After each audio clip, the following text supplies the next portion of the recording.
Garden میں آپ چلے گئے ہیں, آپ نے پودوں کو پانی دینا ہے, تو ابھی بھی خیر ابھی بھی یہ ہمارا یہ سلسلہ ہے. یہ آپ کے پچھلے کسی پروگرام میں بات کی تھی, میں رات کو جاتا ہوں روزانہ, اللہ میں نے ہمت دی ہوئی ہے, میری ایکسرسائز کی ایک عادت ہے ہمیشہ سے. میں جب پارک میں جاتا ہوں, پہلے میں کمپنی گارڈن جاتا تھا, اب میں گول باغ میں جاتا ہوں, وہاں پر چند ایک لوگ 2 3 4 مجھ جیسے قریب المرگ ایکسپائری کے قریب لوگ جو ہیں, وہ زیادہ زندہ رہنے کے لیے, طویل عمر پانے کے لیے ورزش کر رہے ہوتے, کہ بیماریاں جو ہیں وہ لڑکے جنہیں فزیکلی سٹرانگ ہونا چاہیے, جن کے مسلز ہونے چاہیے, وہ کیا کر رہے ہوتے ہیں؟ وہ ٹولیوں کی شکل میں پارک میں بیٹھے ہوتے ہیں, ہاتھ میں سگریٹ ہے, ساتھ میں کولڈ ڈرنک رکھی ہوئی ہے, اور سب اپنے اپنے موبائل پہ کان لگا کے بیٹھے. وہ نیشن, وہ ہماری جنریشن جس کو ہم اپنا کل ہاتھ میں دے کر جائیں گے, یا آج اپنا سنبھالنے کے لیے ہم اس کی طرف دیکھ رہے ہیں, وہ تو فزیکلی ناکارہ ہے بالکل. نہ ان کی آنکھیں کام کر رہی ہیں, نہ ان کی سماعتیں کام کر رہی ہیں. سمن بکمن عمیٌ فہم لا یرجعون. تو یہ ہے وہ نسل. ہمیں اس چیز کو ٹھیک کرنے کی ضرورت ہے. اب سوشل میڈیا کا یہ مطلب نہیں ہے بی بی کہ میں جس کی مرضی چاہوں پگڑی اچھال دوں, میری تصویر ہٹا کے اس کی لگا دیں, اس کے منہ ہٹا کے ان کا لگا دیں, اور جی فلا فلا فلا فلا. کون سا قانون ہے جو آپ کو روکے گا؟ کیا کرے گا؟ 2 دن کی بندش ہے, 3 دن کی ہے, اور زیادہ ہے تو 1 مہینے کی بندش ہے. آ جاؤ پھر میدان میں, پھر ڈٹ جاؤ, پھر لوگوں کے چہرے بدل کے, آوازیں بدل کے, اس کی آواز اس کو سنا دو, اس کی اس کو سنا دو. یہ صرف ہمارے یہاں ہے یہ سوشل میڈیا کا استعمال. تو ٹیچرز کس طرح اپنا رول پلے کر سکتے ہیں؟ دیکھیں, ٹیچر تو ہر چیز میں اپنا بڑا امپورٹنٹ رول پلے کر سکتا ہے. اور جب ہم ٹیچرز کی بات کرتے ہیں تو میں سب سے بڑا ٹیچر مسجد کے امام کو قرار دیتا ہوں. یعنی اس معاشرے میں وہ لوگوں کو بتاتے ہیں تو انسان سدھر جاتے ہیں. پتہ نہیں ان کے بولنے میں کیا قوت ہے, میں نہیں جانتا یہ بات, میرے بولنے میں اتنی قوت نہیں ہے. وہ جو بات کہیں گے, اگر وہ اپنا ایک ٹارگٹ بنا لینا کہ میں نے اس معاشرے کو اپنے ہاتھ اور زبان سے دوسروں کو محفوظ رکھنے پر قائل کرنا ہے, لوگ قائل ہو جائیں گے.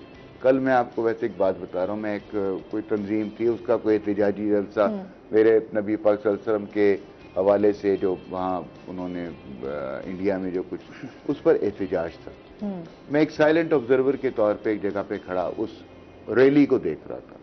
آپ یقین کریں, کیا آرگنائز لوگ تھے, کیا آرگنائزیشن تھی, کوئی کسی کا راستہ نہیں رک رہا تھا, کوئی لائن سے باہر نہیں نکل رہا تھا, بڑے سسٹمیٹک جا رہے تھے سارے. بات یہ ہے کمانڈر کی. Teacher is always a commander, whether he is teaching there in some college, in some school, اور ان مسجد, وہ ٹیچر ہے. اور اس کا آرگنائز ہونا, اس کا سکھانا بڑی قوت رکھتا ہے. آج اپنے ٹیچرز کو خوشحال کر دیں, پرسکون کر دیں, آپ دیکھیں یہ معاشرہ کہاں پہنچے.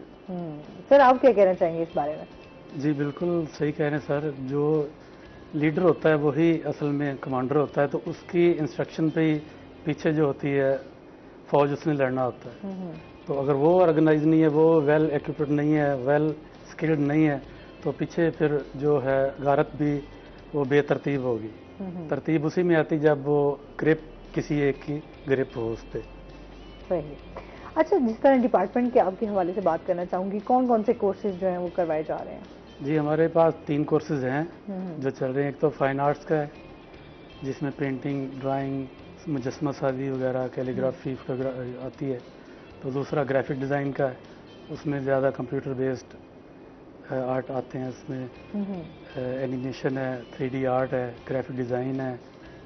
تو دوسرا مجسمہ سازی ہے, وہ بھی فائن آرٹ میں آتی ہے. تو تیسرا سبجیکٹ ہے آرکیٹیکچر. وہ فی الحال تو ابھی سسپینڈ ہے, اس کے کوئی ایکریڈیشن کا ہوتا ہے تو پروسیس, کوئی PCAT ایک اتھارٹی ہے جو اپروو کرتی ہے اس سے, تو وہ سسپینڈ ہے. ابھی ایک کلاس چل رہی ہے, تو اس کے لیے لٹیگیشن وہ پیپر ورک ہو رہا ہے. تو اللہ کرے وہ بھی کنٹینیو کر دے, تو اس طرح پھر باقی اب بہتری آ رہی ہے. ایک لینگویج کورس ڈاکٹر صوفیہ اسٹارٹ کروا رہی ہیں, جو دوسرے ملک فرانس وغیرہ یورپ جاتے پڑھنے کے لیے, ان کو وہاں لینگویج پرابلم ہوتے ہیں, تو وہ ریسرچ کے لیے جو جاتے ہیں PhD وغیرہ کے لیے, تو یہاں ایک کورس سٹارٹ ہو رہا ہے 1-2 مہینے میں. تو اس پہ آج کل کام ہو رہا ہے. کام ہو رہا ہے. اچھا مجسمہ سازی پہ اسٹوڈنٹس کا کتنا رجحان دیکھتے ہیں؟ جی کافی ہے، ہمارے پاس سیکورٹی ٹیچر ہیں اس میں ایک دو. تو مجسمہ سازی بھی ایک بہت بہترین فیلڈ ہے اس کی، فائن آرٹ کی. اس میں ہم کلے میں بھی کراتے ہیں مٹی سے، پھر پلاسٹر آف پیرس میٹل سے بھی کرواتے ہیں. تو یہ 3-4 اس میں ٹیکنیک یوز ہوتی ہیں اس میں مجسمہ سازی میں. پھر اس کے علاوہ پوٹری ہے، سریمکس ہے، یہ بھی اسی کے حصہ ہے فائن آرٹ کا. تو اس میں کافی امپروومنٹ اسٹوڈنٹ کی دلچسپی ہوتی ہے اس میں. صحیح. مجسمہ سازی میں تو کافی ایکسپینس کا بھی ہوگا. ہاں بالکل ظاہر ہے، یہ ذرا اس میں والدین پہ بوجھ زیادہ ہوتا ہے اس میں. اگر وہ میٹل میں کریں، پیتل میں، تانبے میں، تو اس میں زیادہ پھر خرچ ہوتا ہے. اس کی مولڈنگ کاسٹنگ بھی ذرا محنت طلب اور مہنگی ہوتی ہے. یہاں ہمارا گیس کا ایشو ہوتا ہے زیادہ، وہ ہماری بھٹی جو ہے کلن وہ گیس پہ چلتی ہے، وہ شارٹ ہو جائے تو پھر ہم کلے کا جو ماڈل ہے اس کو بیک نہیں کر سکتے. تو یہ پرابلم بھی ہے گورنمنٹ لیول کے جو درست ہونے چاہیے. تو اس پہ ابھی گورنمنٹ جو ہے وہ دھیان دے رہی ہے؟ ابھی تو نظر تو نہیں آ رہا، اس پہ فوکس نہیں ہے ڈپارٹمنٹ. یہ ہماری لائبریری میں فنڈنگ کی کافی کمی ہے. پہلے HEC کافی فنڈ کرتی تھی، کتابیں آتی تھی کافی. اب کتابیں بہت الگ ہے. ڈاکٹر صوفیہ فوکس کر رہی ہیں کہ اس کو لائبریری کو بہتر سے بہتر کیا جائے، مگر فنڈز کے بغیر نہیں ہو سکتا یہ کام. تو یہ گورنمنٹ لیول پہ کرنے والا کام ہے.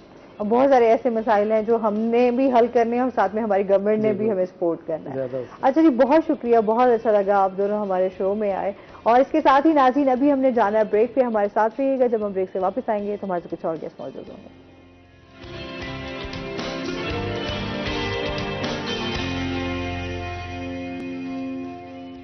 ویلکم بیک ناظرین، روہی ایٹ 10 میں آپ کو خوش آمدید کہتے ہیں. اور بریک کے بعد ہمارے ساتھ گیسٹ موجود ہیں. جی سب سے پہلے آج ہمارے ساتھ موجود ہیں شیخ وسیم صاحب، جو کہ مقامی صنعت کار بھی ہیں اور اس کے ساتھ فیڈرل چیمبر آف کامرس کے نمائندے بھی ہیں. السلام علیکم، کیسے ہیں آپ؟ ٹھیک ٹھاک ہیں؟ ویلکم کرتے ہیں اپنے شو میں آپ کو. اور اس کے ساتھ ہی جو ہمارے دوسرے گیسٹ ہیں وہ ہیں جی پروفیسر ڈاکٹر ناصر ندیم صاحب، جو کہ ایگریکلچر اکانومسٹ ہیں محمد نواز شریف یونیورسٹی سے. السلام علیکم، کیسے ہیں آپ؟ ٹھیک ٹھاک ہیں؟ ویلکم کرتے ہیں اپنے شو میں آپ کو. اور جیسا کہ ناظرین میں نے پروگرام کے سٹارٹ میں بات کی تھی کہ بجٹ جو کل پیش ہوا ہے، منظور ہوا ہے، اس پر آج ہم بات کریں گے کہ ایک آدمی، ایک عام انسان کتنا متاثر ہوا ہے اس سے. کیونکہ پہلے ہی وہ بہت سارے مسائل میں جکڑا ہوا ہے، اور اب مزید جو بجٹ آیا، اس کے بعد جو ٹیکسز اور اس کے بعد جو چیزیں آ رہی ہیں سامنے، اس سے ایک عام آدمی کی زندگی جو ہے وہ بہت زیادہ مشکل ہو گئی ہے. اس پہ بات کریں گے. سر آپ کیا کہنا چاہیں گے جو بجٹ پیش ہوا ہے، ایک عام انسان کی زندگی کتنی متاثر ہوگی اس سے، اور اس کے ساتھ ساتھ ہماری جو ملک کی معیشت ہے اس پہ کتنا اثر انداز ہوگا یہ؟ دیکھیں اس میں یہ ہے کہ اگر تو عام آدمی کی بات کریں تو جو بجٹ آیا ہے یہ کہنا چاہیے کسی حد تک اسی طرح کا بجٹ متوقع تھا، کیونکہ جن حالات میں یہ بجٹ بنایا گیا ہے یہ مکمل جو ہے اس وقت IMF کے جو ہدایات ہیں ان کے شیڈو میں یہ بجٹ بنایا گیا ہے. اور ظاہر ہے کہ ان لوگوں کے جو ڈائریکشنز آئی ہیں ان کو دیکھتے ہوئے ہی اس بجٹ کے اندر جو ہے وہ اہداف مقرر کیے گئے. اور بجٹ آنے سے پہلے ہی جو ہے وہ آپ دیکھ لیں کہ مہنگائی اور کاسٹ آف لیونگ اور کاسٹ آف ڈوئنگ بزنس اتنی زیادہ ہو چکی ہے کہ عام آدمی کا جینا تو پہلے ہی دوبر ہو چکا ہے. تو جو بجٹ میں جو بھی آپ بجٹ آنے سے پہلے آپ نے دیکھا کہ 2-3 ہفتوں کے اندر پیٹرول کی پرائس جو ہے وہ 2 دفعہ بڑھائی گئی. اور اسی طرح آٹے کا جو بحران ہے اور اسی طرح سے گھی کا جو ہے مسئلہ ہے، یہ عام آدمی کے بنیادی چیزیں استعمال کی تو ان کا تو آلریڈی ہی ایک جو ہے نا لوم کریٹ ہو چکا تھا. تو بجٹ میں تو میرا خیال ہے صرف ان کے اہداف سیٹ کیے گئے ہیں، اور اس کے علاوہ جو میں سمجھتا ہوں وہ ہمیں جب تک IMF کے جو ٹارگیٹس ہیں وہ جب تک گورنمنٹ اچیو نہیں کرے گی اس وقت تک ہمارا جو ملک کے دیوالیہ ہونے کا خطرہ ہے. کیونکہ اس وقت ہمارے پاس جو ہمارے اخراجات ہیں وہ ہماری آمدنی سے زیادہ ہیں، اور IMF جب تک ہمیں بیل آؤٹ نہیں کرے گا اس وقت تک جو ہے وہ مسائل حل نہیں ہوں گے. تو عام آدمی کی زندگی مزید متاثر ہوگی. یہاں پہ حکومت میں سب لوگ جو ہے وہ بہتر زندگی گزار رہے ہیں، اور انہیں یہ جو ان کا ہے ٹاسک اس کے اوپر IMF کا ٹاسک یہ ہوتا ہے، IMF یہ چاہتا ہے کہ ہم اپنے پاؤں پر کھڑے ہوں. ہم اتنے پاؤں پھیلائیں جتنی ہماری چادر ہے. ہم اپنے اخراجات اپنی آمدنی سے زیادہ نہ بڑھائیں. اور وہ ہمیں جو بھی لینڈنگ کرتے ہیں، جو بھی پیسہ ہمیں دیتے ہیں، وہ عارضی طور پہ دیتے ہیں کہ آپ اسے اپنے مسائل حل کریں اور دوبارہ سے اپنی اکانومی کو سیلف سسٹین کریں. یعنی آپ کی اکانومی کو آپ کے اپنے پاؤں پہ کھڑا ہونا چاہیے، بجائے اس کے کہ ہم دوسرے ملکوں سے جا کے امداد مانگتے پھریں.